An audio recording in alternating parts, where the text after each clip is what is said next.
आप जानते हैं कि आज़ादी की लड़ाई में गांधी ने सत्य अहिंसा के साथ पूरे देश को जोड़ दिया, लेकिन उनकी पहली प्रयोगशाला थी चंपारण सत्याग्रह, जो उन्होंने 1917 में किया। वहाँ के किसानों को इकट्ठा किया, उनके दुख दर्द को सुना, उनके मन से भय निकाला, उन्हें शिक्षा और स्वास्थ्य के प्रति प्रेरित किया और चंपारण के किसान नीलहे आतंक से मुक्त हुए। इसी उपलब्धि और इसी प्रयोग के बाद गांधी पूरे देश में आज़ादी की लड़ाई के लिए चल पड़े।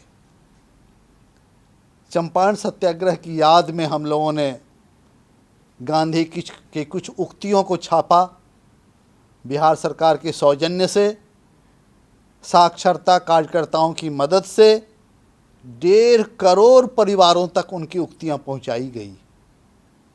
लोगों ने बड़े सम्मान के साथ उसको पढ़ा। कई लोगों ने मढ़वा करके उसके घर में टांगा मुख्य स्थान पर, और वे गांधी को इस रूप में याद करके प्रफुल्लित हुए और अपने जीवन में सुकून महसूस किया। आज मैं गांधी की उन्हीं कुछ उक्तियों को आपके समक्ष रख रहा हूँ, जो आज भी हमारे और आपके लिए अच्छाई का संदेश लाती है और अच्छे जीवन जीने की प्रेरणा देती है। जिस परिवर्तन को तुम दुनिया में देखना चाहते हो, उसकी शुरुआत खुद से करो। थोड़ा सा अभ्यास बहुत सारे उपदेशों से बेहतर होता है।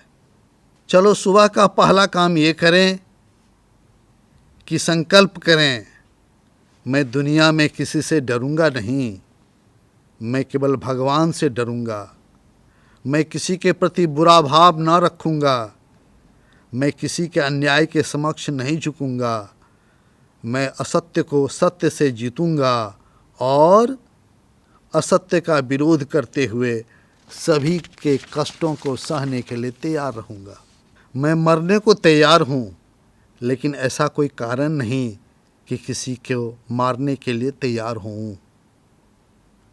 आँख के बदले आँख पूरे विश्व को अंधा बना देगी।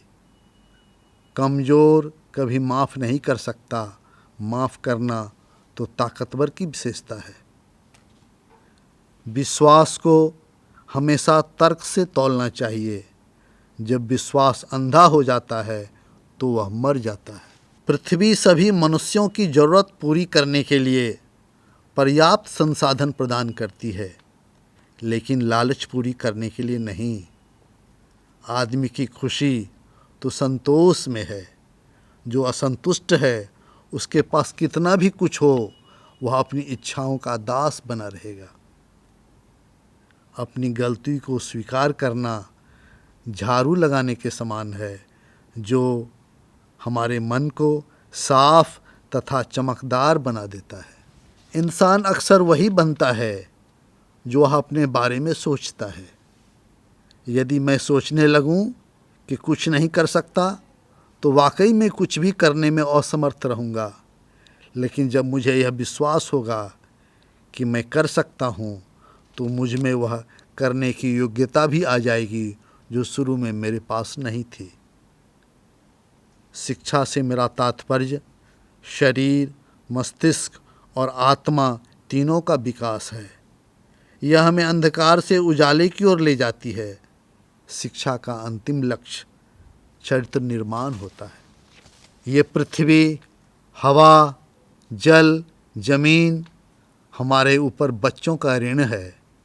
जिस रूप से हमें मिला है, कम से कम वैसा ही आगामी पीढ़ी को सौंपना चाहिए। शराब से शरीर नष्ट होता है और आत्मा भ्रष्ट होती है।